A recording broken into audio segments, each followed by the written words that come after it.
Right then, since it's, the weather is warming up and it's starting to be summer, some of you lot might be getting ready to go out on your push bikes, for riding around trails or around the streets or for fun or whatever. And to be honest, the chances are, if you are, you probably do it for a hobby or whatever, and you probably know what you're doing. But I'm gonna go through a few of the basic things to maintain your push bike, to make sure that it stays working and there's no damage while you're using it. Just the basic things, and I go more in depth about adjusting the gears and everything in another video. This is just the basic maintenance of your push bike. One thing to remember, your best friend is WD-40 or any other type of oil that's like this, because you can use this oil to oil up your brake levers, to oil up your crank, to oil up your chain, your gears. You can use it to oil up everything on your bike, basically. So what I like to do is I like to use. You can buy special chain lube. It's more expensive, obviously, because it's a specialised thing, of what they call a specialised thing. It's probably the same as WD-40, I don't know, but it's more expensive, the special chain lube. Just a bit of WD-40, man. Spray WD-40 on your gears, on your chain, before each ride, and away you go. No worries whatsoever. So what I like to normally do is, providing you ain't got a nice seat, if you have, just put something on the floor like a bit of cardboard or something, and then turn your bike upside down. Once you've got your bike upside down, this obviously applies for BMXs without gears. This is just for push bikes in general at the moment. Get your nice WD-40 and start spraying it all over your cogs and all over your chain. Now, obviously it's difficult to do this while holding the camera, because usually you'll have two hands and you're about to pedal the bike as well as spray it on. But basically, turn the pedals like that so that everything's spinning, and then just keep spraying it on while you're turning it, being careful not to get your brake disc, or if you've got ordinary brakes, be careful not to get it on your rim. But if you do, I'll show you a trick how to get that off in another video. But yeah, basically just keep doing that and spraying it on your chain at the same time. Alright then, so once we've got our chain nicely oiled up, you should hear that a little sort of movement noise. No crunching, no squeaking, just sounds like a nicely oiled chain and some cogs. That's what you want. So once you've got that all oiled up, while you've got it upside down, you can check your bearing movement, which on this bike it has got a little bit of bearing movement. Don't know whether you're going to hear it or see it for that matter, but it has got a little bit of bearing movement. Now I'm going to have to show you how to adjust that in another video, because at the moment I haven't got the time to take the back wheel off. But you take the back wheel off and there's a little bolt, a little nut in there. You can probably see it, and on the other side you basically just tighten and loosen that until you get it right. It's the same for the front in there, that little nut. Keep tightening it. Funnily enough, the front wheel is perfectly fine. No problems with the front wheel. That's perfect. Now for your crank bearing, check that. Wiggle the pedal side to side, wiggle it side to side, and on this one there is no play whatsoever, because I tightened it last summer and I didn't use the bike since. But that's how you check that. Just move it side to side and you should have no problems and no movement. Hopefully you won't have any movement. So next we turn the bike back up the other way and move over onto the brakes. Right, with the brakes. Now this, if you want my honest opinion, is down to rider preference, because you will get people, especially when you get those people who like to ride a bike, like for example to work or whatever, you know, and they have those random specialist bikes with the tyres that are like bits of paper. If you just ask them or show them or whatever, they'll be like, no, you have to have your brakes set up like this. If you don't, you will die. Load of crap, basically. Set it up how you want it. So, if you want your brake lever, you got this little grub screw here. This little grub screw, it will determine where your lever comes. So if you screw that grub screw in, your brake lever will only go in that, about that far, whatever, for example, yeah? Then when you let go, it'll stay about there. But because I've got mine all the way out, it goes all the way back in, because that's how I like it. So you've got that on the front brake as well, the grub screw there. Now you've got these adjustments here. These adjust, obviously, the cable length. So how sharp you want the brakes. As they wear, you'll have to adjust those out. Now I don't like to use those personally. I like to adjust them down on the brakes here, where you've got, this is disc brake setup, obviously. You have to excuse my radio going off in the background there. The squelch is a bit high. You got a little Allen bolt here that you unscrew, and then it just grabs the cable. If you pull the cable back through there, like that, back through, and push that up, put it through a bit more, it will make it tighter. I prefer to use that rather than use these, to be honest with you. But whatever, again, it's rider preference. As so, some people will say you have to have it so that you pull it that much and the brake is slammed on and you're skidding everywhere.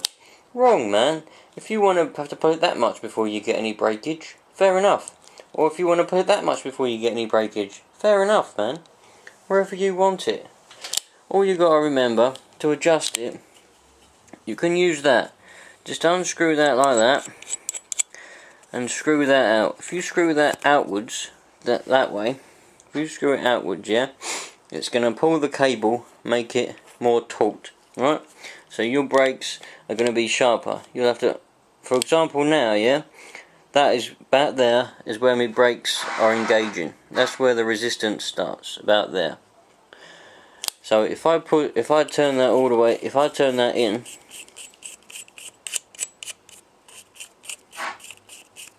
like that, now that is where my brakes start to get resistance, start to brake, there. So you can see the difference, man. So I'm going to put that back where I had it. I know I said I don't like to use them, but I'm going to adjust it before I go for my first ride this summer. I've gone a lot of bike rides because the missus don't like it. She's allergic to activity. But yes, so there's the brakes. Like I said, very easy to adjust on the bars and down there. If you've got ordinary brakes that brake on the rim, which adjust to little horseshoes here, they're called shoe brakes. Little thing that sort of clamps on there with little brake shoes on the rim there. It's exactly the same sort of thing. You'll have those on your bars, on your brake levers, and on here you'll have where you got your shoe comes on there. You'll have a little bolt round here somewhere where the cable pokes out. Undo the bolt, pull the cable through, do the bolt back up, and you've got sharper brakes. Very, very, very easy and simple to be doing the brakes. If you are confused, please let me know and I'll do a more in-depth video on adjusting brakes on a push bike. Something to remember, mainly to save you having to replace parts on your bike, is if you have gears, you get people that sit there and either play with the gears, like twist them like that when they're not actually riding, or you get people that when they're stationary they twist them all the way around before they start to ride, which is bad really, because that pulls the cable, because you've got a cable that comes along here. You've got a cable, yeah, it comes out here, goes down here, down there, in there. There's the cable, look, that's the cable there. Goes in there, down there, all the way down there, there's the cable again, down there, and then it goes into your gear selector arm. In your gear selector arm there, So if you twist that, if you twist them gears without it actually riding, all it's going to do is move the arm, but it won't move it very far, and you're going to be pulling this cable and you can stretch it. So then when you actually want to change gear, it won't pull that arm where it should pull it, because the cable will be too long after a period of time of you twisting that gear selector. And then you'll either have to go through the process of adjusting all your gear arm and everything, or replacing this cable if it's too badly stretched. So an easy way just to look after your bike is to not twist that gear lever, or that one, if you're not riding. Only twist it if you're actually pedaling the gears. If you're actually pedaling the pedals forwards, not backwards, because you'll mess it up. Only if you're pedaling forwards, twist that gear lever. That's just something to remember, because I see a lot of people doing that, man, and it can do some damage. I will do another video on how to adjust your gear arm with those screws right there soon, because that's not, well, in my opinion, that's not maintenance. We're just going through maintenance at this time.